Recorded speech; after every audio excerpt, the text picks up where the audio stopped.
Welcome to What Are You Living For? A podcast where we explore what it looks like to live a life in pursuit of a greater treasure and a higher kingdom in everyday life. God wants you and I to joyfully experience life in Him and calls us to live our lives for Him in a practical and powerful way. So let's dive in together and see what God has for us today as we ponder the question, what are you living for? Welcome, everyone, to What Are You Living For? We are here in the podcast studio with our coffees from the Fraser Coffee Company. Also, good. Yeah, courtesy of Methodical Roasters out in Greenville, South Carolina. So if you're ever around here, go to Methodical. That is our favorite coffee brand around here. At least mine is. That's where we This get video our is actually espresso. sponsored by Methodical. It's not.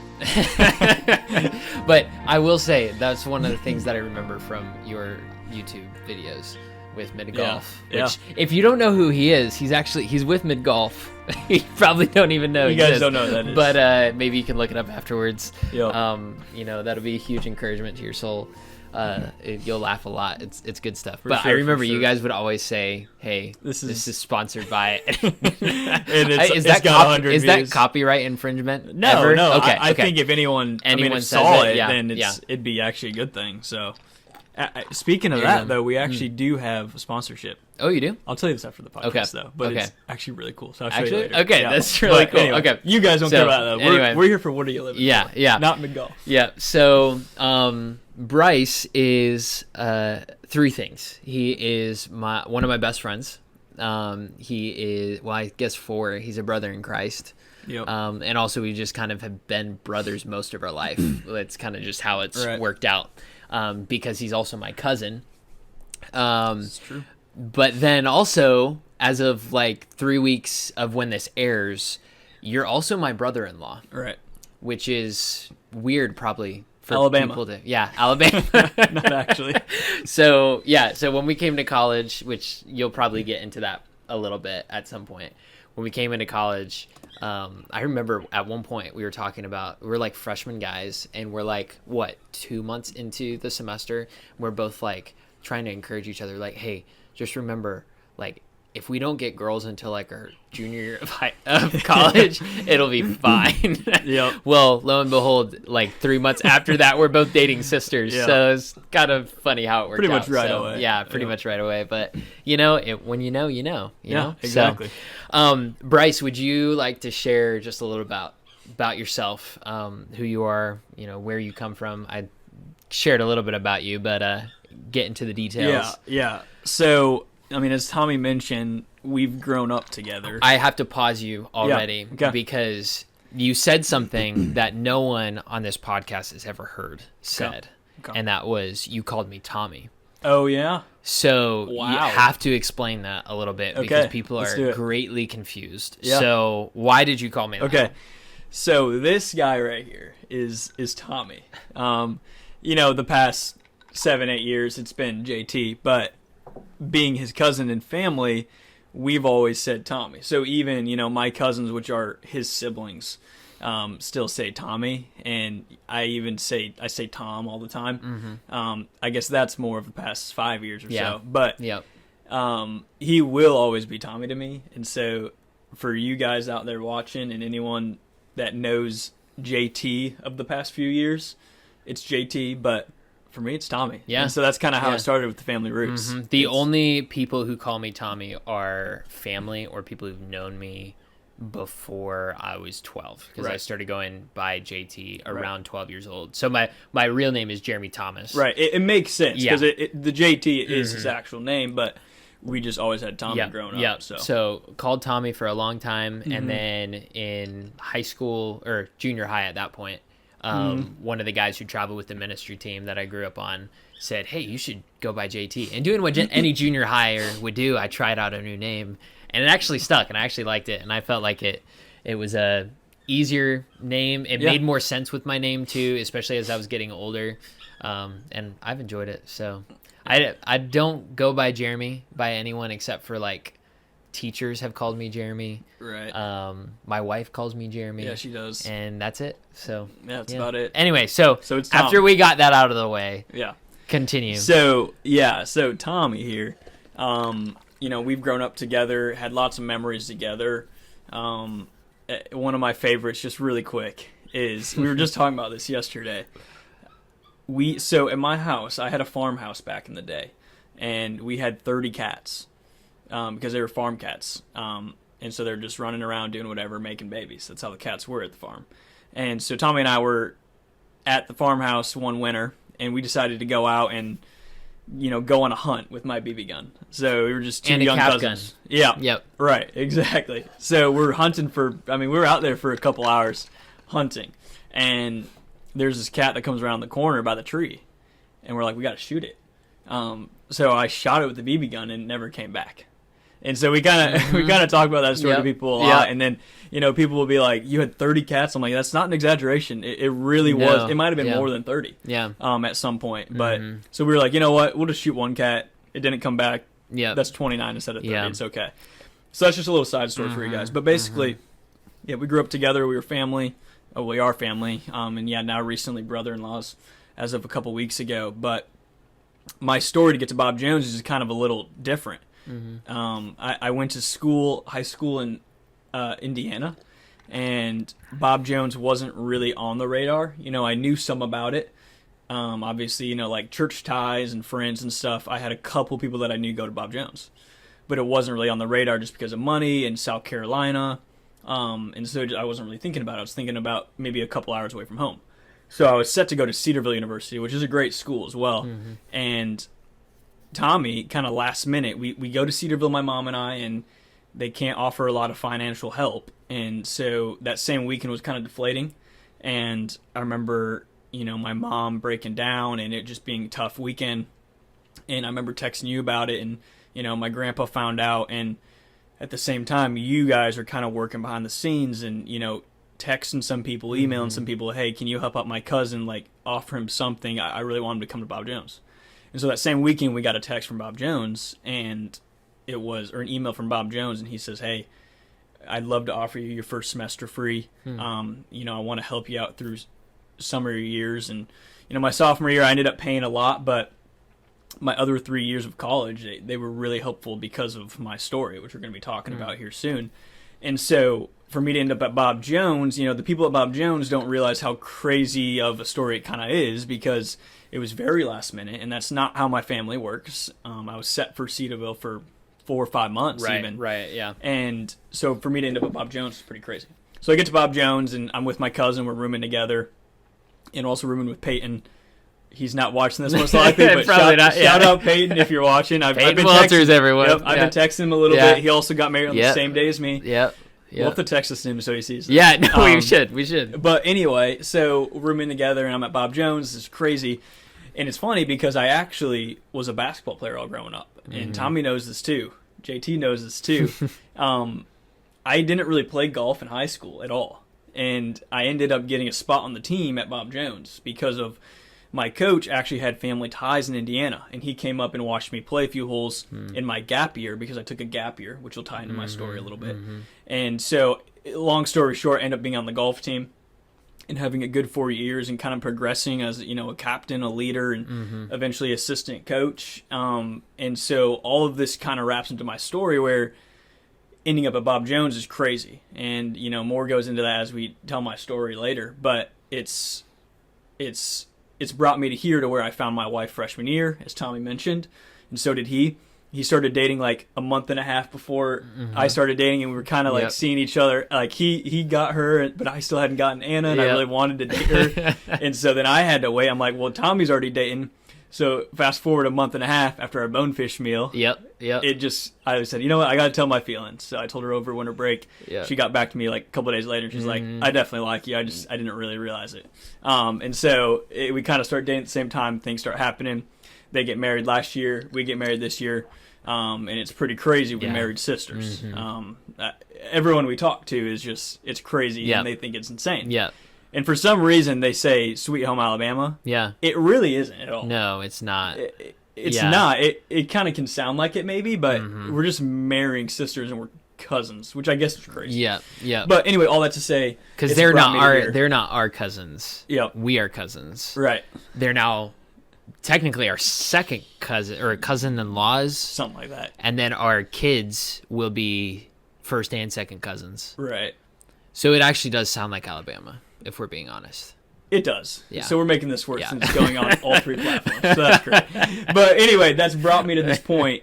To answer your question, just got married to my freshman sweetheart, and it's been awesome. I mean, I'm only a couple of weeks in, so it probably should be awesome. He's a wise, seasoned married man. Right, exactly. A lot of wisdom. You can ask come him, to me about ask him all your marriage questions. marriage questions. Same thing for Tommy. I mean, he's a year in, but we're so all wise. We're trying to figure this out. So that's why we have not done a marriage episode yet, because we need people who actually have done it longer. That'll be a few years down the road. Yeah, like 10. That's kind of the backstory that's brought me to sitting here at this point. I love that. So you've been mentioning your story, and I'll be honest, like, as this whole journey of starting this podcast, of thinking about living for something more than what this world has to offer, and having an eternity mindset, a kingdom mindset, from the get-go, I will say, like, one of the people I wanted on this podcast most was you. Just because God has given you such an eternal mindset through your story, and I know that's a lesson you're going to talk about. So with all that in mind, I just really encourage you guys, like, listen very carefully to this episode, because I think you're going to learn a lot. Bryce has learned a lot, been through a lot, and is still going through so much. But God has really worked in his life, and I think he can be a huge encouragement. You've been an encouragement to more people than you realize, and I know I've told you this many times. There are many people who've been touched by your story who you'll never meet. And we prayed before this podcast that would be the case with this episode. So I hope it's a blessing to you. You have the floor now. You can take it away, steer it any way you want. Stop me when you need. Yeah. As you all mentioned. Right. Sounds good. Tommy, mentioned he wanted to have me on the podcast and give my story, which I'm about to give. And it's kind of, I appreciate Tommy because he was very, gingerly in asking me. And it almost makes me chuckle because I'm not afraid to tell my story. I want God to use it, and it doesn't, I'm okay with people knowing about it. And that's something that I think God has given me the strength to do. Because I think a lot of people, and this is totally okay, but a lot of people in grief, they feel ashamed. And that's one of the big things I'm going to talk about later when we talk about grief, is just that you do nothing wrong, but you feel ashamed because your life isn't, quote unquote perfect. Yeah.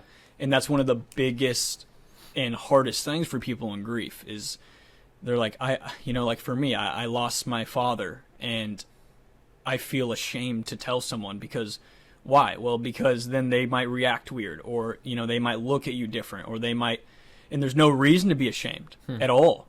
But that's what Satan does. He wants you to feel ashamed and make that crippling depression and go on from there. And that's what the demons are doing. So just to, kind of start this off, I'm 23 years old right now, and I lost my dad on July 30th, 2020. So we're getting close to 6 years. And it's crazy to say that it's 6 years. There's times where it feels like yesterday and it feels like, 6 years ago, an eternity ago. But that's the story we're going to be given today. Go back to, July 30th, 2020. So every year, my sister, I have two younger sisters, Brooke and Blair. And at the time, Blair was 12 and Brooke was 14. I was 17. And so we go back to this time, and every summer for Brooke's birthday, which is July 25th, we go out to the beach because Brooke loves the beach. And so, that was our family trip every single summer. We'd go and spend a full day at the beach. And, living in Indiana, there's lots of beaches, and, at Lake Michigan, cool beach towns. And so this one was called Silver Beach. They still have really good pizza. I'm never going back, but it's good pizza. Yeah. And we've had great times. And so that's where we would go every year.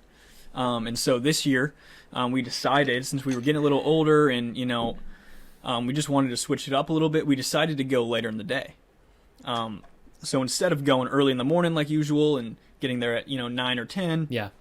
we wanted to go later afternoon, eat the Silver Beach pizza first, and then go swim at 5 or 6 or even 7, just to beat the rush and, have a different feel on things. Yeah. Yeah.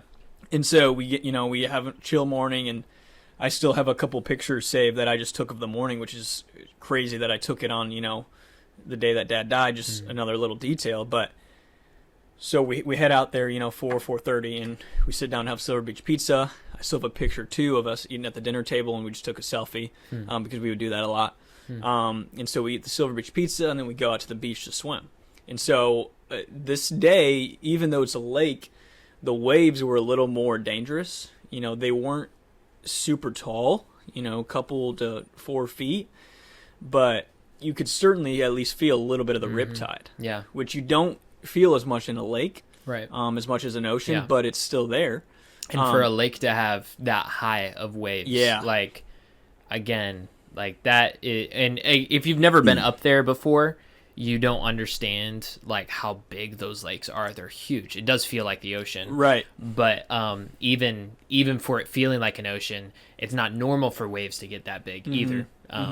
So for those of you that don't know, like Lake Michigan's huge. It's a mini ocean, but like you said, waves aren't usually that high. There's not always a crazy riptide current like there would be on the coast over here. So honestly, we were tubing and having a great time. My parents were on the beach. Dad would get in a little bit, he'd come back out. Mom never swims, and so like really, she never does. So Brooke, Blair, and I are on the tubes, and we're having a good time. I'm enjoying the waves, and we're out there for at least an hour and a half, almost 2 hours, just having a great time. There's like pretty much no one at the beach. They're really spread out because usually it's jam-packed, as beaches are. And so, it gets a little later in the evening, 7:30, 8 o'clock, and Dad's kind of starting to call us in. And he's like, we got to get going, and it's getting later. I'm getting a call, sorry, guys. It's a State Farm agent that won't leave me alone. We'll let it go. Gotta love State Farm. Yeah, seriously. Like a good neighbor. Like a good neighbor. Well, like a good neighbor, he needs to stop calling. This podcast is sponsored by State Farm. We're just going to keep saying new sponsorships. Yep. Methodical and State Farm so all right. far. Let's see how many more sponsorships we get to the end. Seriously. So, it's getting towards the end of the night, and Dad's calling us in, and Mom's going to start packing stuff up. And so at this point, I'm only knee deep, and Brooke had just gone in with a couple of the tubes. And I was turning around because my dad told me and pointed me to get Blair because she was a little bit behind me. And she was probably only 30, 40 feet behind me. For her, it was a little higher. So she was kind of struggling to get in. And so I was like, I'll walk back there and, kind of help Blair get in. And again, I'm only knee deep. So I turn around and I start getting to Blair, and I'm kind of struggling to get in. And it's really weird because, it's Lake Michigan. There's not usually big currents, like we said. And I'm a 17-year-old fit. I weighed 130 pounds, but, I'm a fit, athletic kid. Yeah. And I'm like, this is weird. It's a little under my waist, and I can barely, get in. Not even my waist. And so Dad's I look back, and Dad's waving again. He's like, Bryce, what are you doing? Like, let's get going. But he's starting to realize, like, it might be a little bit of a struggle. And so I remember there was this couple behind us, too, that was in their 20s. And they couldn't get in, which they were farther out, but they could not get into the shore. And they were having the same struggle. They were kind of, right behind Blair and I. And so by this point, Blair, she's a 12-year-old girl. She's starting to really freak out because this moment is becoming real. Right. It didn't seem life-threatening yet, but, it was like, this is weird. I don't know why I can't get in. Like, is Dad going to have to help me get in? And so I'm kind of like, I get to a point where we're getting drifted out a little bit to the left and to more to the ocean. And we drift so far that we get to the non-swimming area. And so at this point, there's these like pillars that come out 30 feet in the water. And then, you go over another 40 feet, there's another one, and so forth, which actually proved life-saving later on. So as we get pulled over and pulled out, I still see that couple behind me, and they're really freaking out too. And so by this point, there's real concern on the beach. And There's not too many people around looking, but Dad, I still remember seeing him on the beach. He threw off his shirt, he threw his phone on the beach, and he started literally running out. And so I remember him being, way over there, and I'm over here, and he, instead of running down the beach and coming out, he kind of just spur of the moment, just ran straight into the water. And so now he's in the water and he's swimming towards us as we're drifting pretty rapidly to the left, because that's what the riptide does. Is it pulls you out, but it also pulls you in a direction. And so by this point, what I'm trying to do is I'm trying to shove Blair in the back as hard as I can and kind of catch up. So I would shove her, I'd hold her with one arm, and then once I got myself a little bit, I would shove her as hard as I could, try to gain some ground, shove her as hard as I could. Because the waves at this point were coming over us every 2 seconds. It was really, really fast. So I really couldn't touch. If I ever could touch, it was barely, and it was in between the waves, but there was just so many waves. It's like so fast. I've never seen anything like it, for Lake Michigan especially. And so by this point, Dad's getting closer, but it's been a couple minutes because we're getting far out and over. And so by the time he gets close to us, I can clearly tell he's struggling. And this is weird because Dad was actually a lifeguard, and obviously that wasn't at our time at that point, but he knew how to swim. He was an experienced swimmer. He wasn't in the best extreme shape of his life, but it was just weird because by the time he got out there, I'm doing okay. Blair is near death, and then Dad's right there near death, and that kind of comes into my story. And so I look over and I remember seeing Dad, and he's just panting for breath, and the waves are crashing over, and just his eyes. This is the thing I vividly remember, is his eyes just weren't there. He wasn't really. He was looking towards us, but he was clearly at the point of death and struggling for his own life. And so at this point, I physically had to not look at Dad, and I was like, I got to somehow save Blair and figure out how I can do this. Because by this point, like I said, the waves every couple seconds. And Blair was really, really struggling, because what happens is when you have these, near-death experiences, your breathing is very irregular and it's very panicky. Whether you can breathe or not, that's just what happens. And so she's panicking, and, obviously this is a stressful situation, and on top of that, the water's coming over her. So I don't know how much longer Blair has, because she's not registered. She's not there. She can barely breathe. And so again, I kept trying to, push her forward, gain some ground, push her forward, gain some ground. And it kind of started working. And so like I said earlier, I got to that point where those pillars, I was able to actually hold on to it and kind of reel myself in and hold Blair and, catch a little breath, and then work my way towards the shore. And I got to the point where now there's actually police officers here, and the medics were called. And so none of them were coming out, which shows how dangerous it was. They talked about that after. But I remember getting to the side, and Mom helped Blair out of the water. Then I got out of the water. And for some reason in that moment, I wasn't out of breath. I wasn't struggling. And I actually had a pretty deep cut on the bottom of my foot. Didn't remember it until the day after. Lots of weird things were happening that doesn't seem normal. And this comes in later, but I kind of got out, and I immediately am talking with the police officer. I'm like, my dad's still in there. We got to figure this out right now. Yeah. And Brooke's over there, sitting with a towel, crying. Mom's kind of just standing around, trying to look what she needs to do. Blair is just trying to live and breathe. And so I'm kind of with the officer. I'm looking behind us, and I'm like, hey, we got to find him. He's somewhere in those waves. And it was hard to see because there's so many. And I remember looking back, and I finally caught him. I said, there he is. He's wearing the white shirt. And he was kind of bent over, not moving, and you could see his white shirt in between the waves. And so by this point, he's clearly not there, and he's not really moving.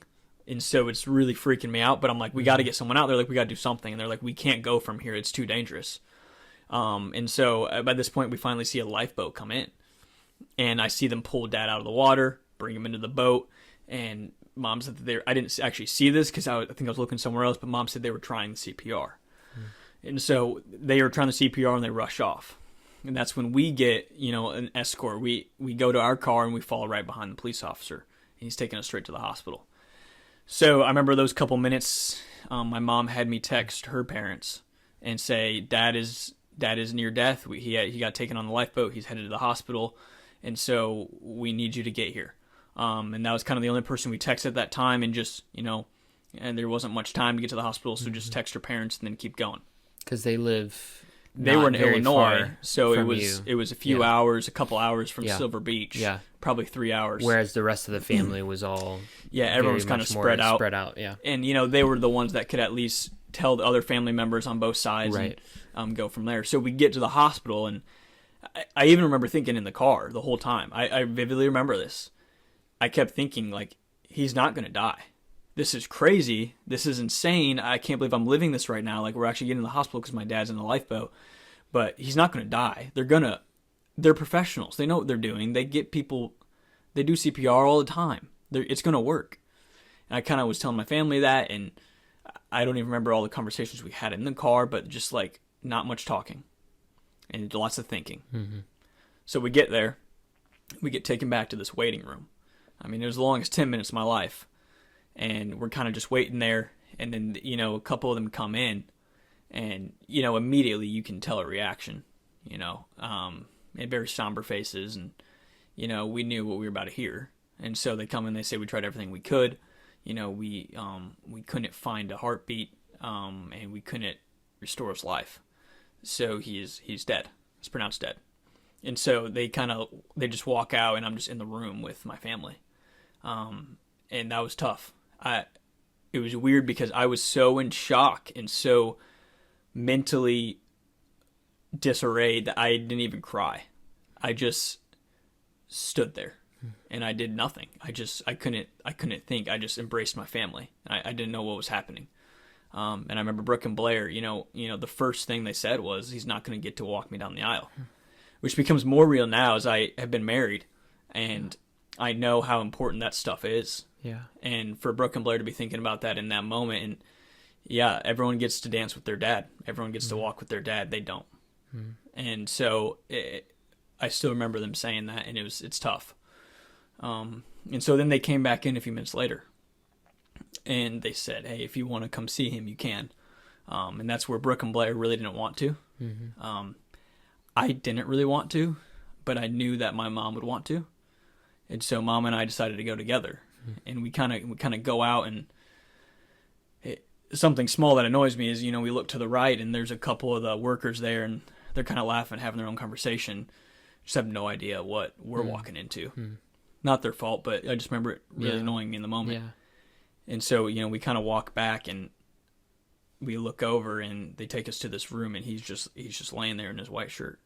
And it was the first time I saw my motionless, dead father. And we just sat there for a minute and just cried together and just looked at Dad and didn't say anything.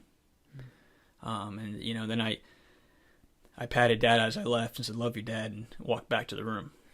And so by this point, the news has been spread, from my grandparents. And I had called Eric Fenton, who is, really a good long friend of mine, and just told him Dad's not doing good.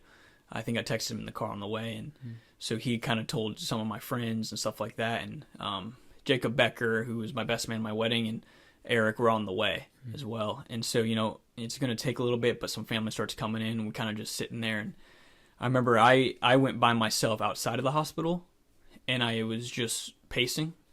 I just needed to walk, and I called a couple people. I think I called a random friend random people that I wanted to.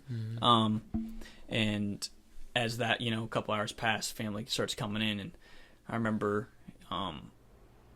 getting back to the house. I rode with my two friends, Eric and Jacob, and I remember actually seeing on the news, this kind of proves the news lies. I shouldn't have looked up the news that night, but I did. And they actually lied on the news and said that they came in to actually save Blair and I. And this is where this comes back into play, but that wasn't true. I got back by myself with Blair. So they couldn't go in because no, it was they couldn't so bad. go in. But that's what the news does. They make themselves look better.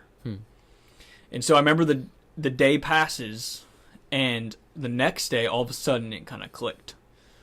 And I was like, wait a minute. How did I get back? I was in the water the longest with Blair. I'm holding her with one arm, and pushing her to Right. catch up, 130-pound kid. And my dad, who's an experienced swimmer, came out, and he couldn't survive in less time than I was in there. And I remember, like I said, I was just very clear when I got out. I was helping the police officer. I was not weak. I was not out of breath. And I was like, it just hit me. I remember the day after, it just hit me. And I was like, that was God. I literally, really am a living miracle. So when people try to say miracles aren't a thing anymore, I can assure you that's not true. Because from my mom's own words, she should be burying 3, not 1. And I still remember, seeing my mom's strength throughout these 6 years has been something beyond words. Stuff that she has to do to support our family, and still does it with amazing strength, is beyond me.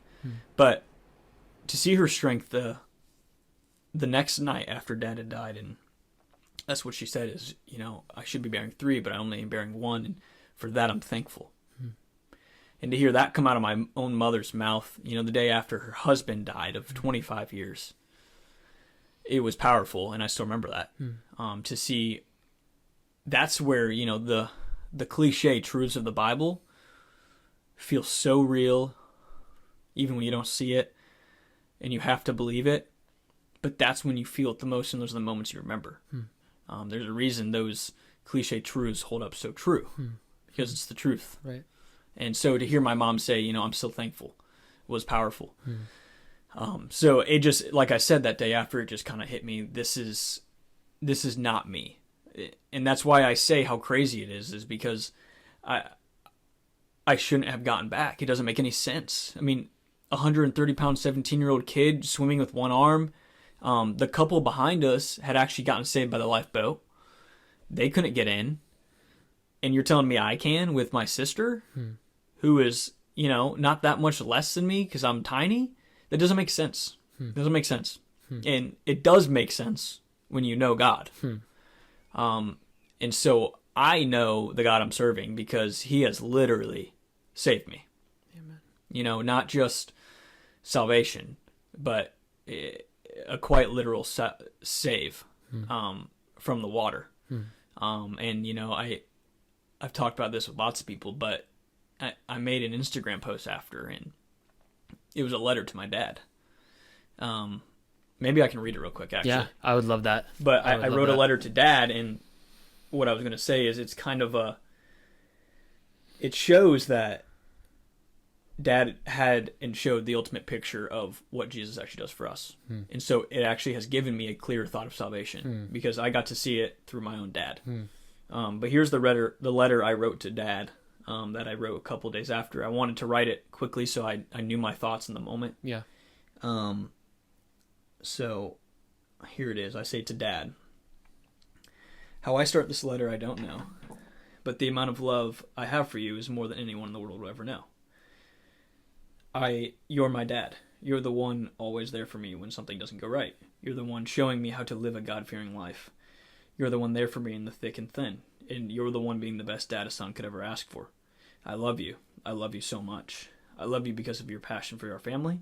I love you because of your dedication to Christ. I love you because you were willing to die to save your children. You were the only one on that beach to leave everything. Leave everything to swim in deadly conditions just for us. Hearing I can't do this as your last words and seeing the look on your face hurts me so deeply. But it proves you gave everything you had. I promise to be the man of the house and to live the life you want me to live. Dad, I love you. Have fun with Jesus.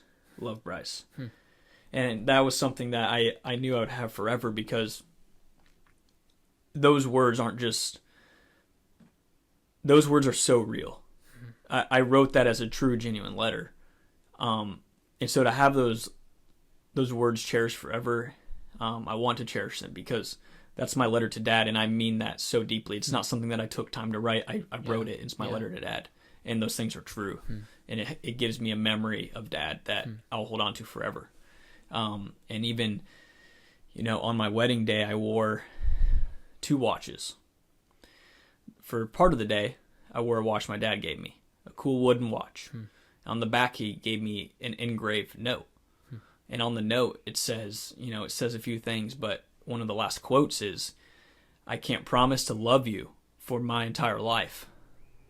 Or, sorry, "I can't promise to be here for the rest of your life, but I'll promise to love you for the rest of mine." And it's a really cool quote, and Wow. it's from Dad. Wow. And so that watch is going to be my favorite watch ever. You know, in the second part of the day, I wore a watch that my mom gave me because my mom bought me a watch for the wedding day to remember Dad. Yeah. Since he was stylish, Yeah. he liked watches. Yeah. And so to have those two on my wedding day was just, I think, a good combination to, honor my father and honor my mother, who has given everything for me as well. And so that is my story. There's details, I left out a little bit, but that's kind of, the gist of what happened that night and how I lost my father on July 30th. Thank you, Bryce, for sharing that. Yeah, you had me in tears many times. And I know you shared it's not something you're ashamed of, which I've absolutely loved about you. And also I have so much respect for you on that, because the courage and the resolve to share that story as touching and as gripping as it is personally for you. You have a way of sharing that just exalts God and his grace in your life. I love what you said, how Jesus has literally saved your life in two ways. And that's just a testimony that not everyone is able to give, but as you shared, it gives you a unique perspective on salvation in multiple fronts. You have it from you just literally being saved from the water. And it makes me think of that one verse that talks about how God's rescued us from the miry clay and set our feet on a rock. It gives a similar picture there. I think of Peter who's drowning and says, "Save me, Lord." And the Lord comes and he picks him out of the water, quite literally what he did for you. Because like you said, you should not be here. You're a walking testimony. You're a walking miracle. And that is just incredible. But also the picture of your dad, who you said he literally left everything. He was the only one on that beach who did. Yeah. The police officers, they were afraid for their lives, and rightfully so. Yeah. But your dad loved you so much, he left everything. Yep. And jumped in to save his kids. And that's the God we serve. Yeah. That's the Lord we serve. That's the Lord who literally left everything, and he had so much more than your dad had. Yeah. He had so much more than we can ever possibly understand, and yet he left it all to save us, who weren't really his kids. We were his enemies, which is even crazier to think. And that picture is just so sweet of your dad. And for Father's Day, I wrote that post that pointed that out. Highlighted 3 men who are fathers, who have just showed unique qualities of what it means to be a true godly father. And the word I used for your dad was sacrifice, because that is the testimony of his life, not just in his death, but also throughout his life. I love when you share every morning he got up and he made coffee and he would read and he would iron clothes for all the kids every single day. And that's just dedication. And that's something that I think has worn off on you. That you are a man who desires to be dedicated with your life. And could you share how did that experience and what followed? Because I know it's been a journey. I know especially that next year was a huge journey for you. Yeah. And I'd love for you to share some of that. But how did you come to that point of not just, okay, I'm alive for a reason? Because I remember you sharing that a couple days later when I got there. You said, like, Tommy, I'm alive for a reason. I don't know what it is, but I'm alive for a reason. Yeah. How has that grown in your life since then? Because I'm sure it's a roller coaster. Some days you're like, there's purpose. Other days it's like, what's going on? Can you share a little bit about that? Yeah, I'm getting goosebumps right now because, whenever I talk about my story, it amazes me because Like it literally doesn't make any sense. And, you know, just to reflect on the past 6 years, the stuff that has happened and the places I've been and the paths I'm on now, is just something to thank God for. And that's not to say that I wouldn't have been on a good path for the Lord before, but to be quite frank with you, Dad's death woke me up spiritually. And so, I mean, even in high school, I was a Christian, I was a believer, but I didn't always live like it. You know, there were times I'd try and fit in with the crowd at my high school. I went to a bigger private school, and so it was a pretty similar feel to a public school, and I knew a lot of the public school kids too, and, you know, we'd play schools and stuff like that. And so sometimes I would, you know, like, maybe I'd cuss here and there because it was just the cool thing to do, or I would not live for the Lord. I wouldn't be on fire. I wouldn't read the Word as much, and Dad's death woke me up and said, you know, it just brought my thought that I couldn't get over was I could die at any moment. Truly, you know, one minute I'm eating Silver Beach pizza with my family, and an hour and a half later I'm on the way to the hospital to see my dead dad. And so it woke me up. And I remember even my friend group, it woke them up. And, you know, people around me, I could see a change. And so it's not just me. I saw a change in other people, my close friends. They acted different. They, you know, it just woke them up. Yeah. And so I think, you know, for your question is, what was the exact question? I kind of worded it interesting. I said, I think it was clear. I kind of forgot the exact one. So I know I was kind of getting there. But. Yeah, you're getting there. So how did God bring you to that point of the perspective you have now? Yep. I think you have a verse that you even want to share that kind of became your life verse because of that. How did that all come about? Yeah. So, sorry, I forgot your question. No, it's there. all right. So right after Dad died, I think I might actually send this to Brent Savinsky, but I'm gonna tear up. It's all right. Sheesh, man. Like a week after Dad died, I get a text from Brent Savinsky, who had the same name as Dad. My dad's name was Bryce Coursen, and he invited me over to his house, Brent Savinsky. And now his sons, one of them's actually been on the podcast, Hunter and Connor Savinsky, have been like my brothers, like literally my brothers, like not even friends, just brothers. Yeah. Like we're great I remember friends, being jealous at one point, being over at your house, and they came over, and you were like sometimes playing with them more than me, and I was like, I was a teenager, even like a junior higher, I was like, oh, come on, even though they were my friends too, like I wasn't, but So Hunter and Connor, you know. And maybe they'll watch this too, but you know, I've known them since I was 4 years old. We were 3, 4, and 5 years old, and so that's who, you know, I'm talking about right now. But Brent Savinsky, you know, texts me a week later, says, "Hey, buddy, I want you to come over here, and I just want to ask you something."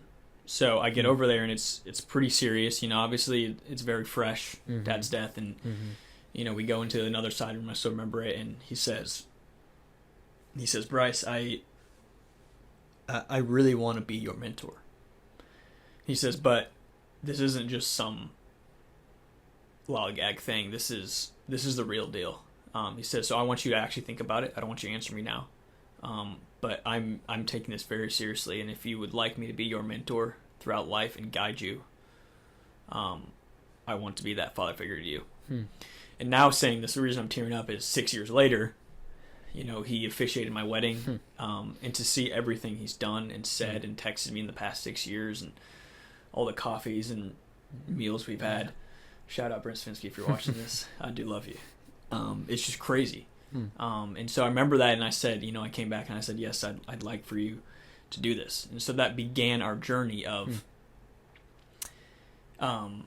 you know, going to get coffee and talking about life topics. So we'd talk about finances, or we'd talk about whatever, and he stepped in and being that father figure. And we went on a senior trip to Colorado. It was awesome. Pop Swimming, if you're watching this in Colorado, we'll send it to him too. Yeah, I keep saying that, but we're going to spread the word on this podcast. Yeah. But anyway, we take this senior trip in April of 2021, still fresh, and he wanted to take me on a senior trip since that's what he does with his sons, Hunter and Connor, and I was now his son. And the passage we went through was Colossians 3. We would read a few verses every night. We actually started trying to memorize it together. I didn't get close, but he already had it memorized. The amount of scripture he has memorized is astounding. That is a man of God. But we went through Colossians 3, and this has kind of become my life theme verse. So here, I'll read the first couple verses, and that's what I kind of reflect on, and this will tie into your question. It says this, ESV, "If then you have been raised with Christ, seek the things that are above, where Christ is, seated at the right hand of God. Set your minds on things that are above, not on things that are on earth. For you have died, and your life is hidden with Christ in God. When Christ, who is your life, appears, then you also will appear with him in glory." Now, the reason I love this, and the reason Mr. Brent Savinsky was telling me about this chapter is so simple, straight to the point, and it's so deep.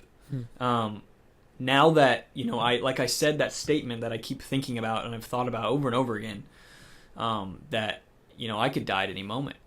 You could die at any moment. We could fall over right now, like truly. And to keep that in mind, and that I've seen it firsthand, I watched my own dad literally die next to me. To set my mind on things that are above and not things that are here. And so many times we get distracted because we're sinful. I'm sinful. I mess up. I focus on the wrong things all the time. But if I can continue to come back and realize that, my life is hidden with Christ. My old person is dead. I'm not on this earth. I'm here to live for him who's there. And that's where I'm going to be. And that's where my dad is. And when I have that mindset, it lights a fire under me, really. And it shows me that I need to be living for a higher calling. I need to be, everything I do needs to be pointed to Christ. Even going back to, like we talked about earlier, my content on YouTube. There's some videos I haven't, but I tried to get a gospel message in there. And I pray, God, can you take this off? Can you make this video get more views or something like that? Because I truly want people to actually see it and see the gospel. And having that eternal mindset, I'm trying to have over and over again. And like I said, I fail all the time. I get focused on the wrong things, but these are my life verses. And that's what we went through, Brent Savinsky and I, on my senior trip. And one of the powerful things that happened there too was just we prayed for my future wife one night. And I didn't have a girlfriend. Yep. And he's like, "We're going to pray for your future wife." And I was like, "Okay, yeah, that's probably a good idea. I'm going to college next year." And he actually mentioned that at the wedding. Yeah. And he was like, "We prayed for this." And, now that has kind of fulfilled. But all that to say, these are my life verses. And that comes from Brent Savinsky being my mentor. And he still will be. And I'm going to always be there for him. He's like a father to me more than anyone in my life. And so, those are my theme verses. Those are my life verses. They're so simple, but they're so packed with truth. So I just encourage, like the viewers even, to read Colossians 3. Just take a minute after this and just read through it and just think about what it means in your life. Because we all are doing different things. We have different jobs. We have different hobbies. But in all of it, we have to be thinking about what's next. Because that what's next could happen at any moment. You know what I mean? And so these are kind of just, like I said, my life verses that I've clung to and I want to continue to. And I have to remind myself over and over and over again. And so that's kind of the mindset that I've gotten from here is, I could die at any moment. And these verses, point to that we shouldn't be focused on things here because it's all going to go away. All our money, all our anything is not going to last. So why would you focus on it? It doesn't even make sense as a believer. It makes sense for a non-believer, which is why this world is so messed up. Because everyone's trying to do me and get what they want and get all the money and have the best job. That's not what it's about. It's about your family. It's about God. It's about getting ready for the next step of life, which is, we're in this tiny little bar of life. I like this graphic where our life is here and eternity is all the way out here. but we're so focused on this. We don't ever think about all of this. Yeah. And so that's what it's caused me to realize. And, you know, as much as I wish I could go back and that never happened, I wouldn't have this type of mindset as deeply and as rooted if it weren't for Dad's death. Yeah. So to answer that question, Yeah. those are my theme verses. Yeah. Dude, I love that. You were preaching Yeah, the word, man. I That's went awesome. a little long there, but that's awesome. we might have a couple episodes for this one. Well, I hope you were really encouraged and challenged by Bryce's story and how God has worked in his life through that. Come back next time as we talk about grief and how God can give us grace and peace and hope even through the tears and the sorrows of suffering. It will be really, really encouraging and also incredibly practical. Whether you're going through grief or you know people who are facing grief, it'll be a very helpful episode. But again, I hope this was a huge blessing to you. Check out the different resources that we have. Also want to shout out a great big thank you to Kyle Marks, who's done a lot of the audio work for this episode. Special thanks to him as well. Thanks for tuning into the podcast this week. We hope you were strengthened, encouraged, and motivated to live a life for the kingdom of God in a fresh way today. Love you guys. We'll see you here next time.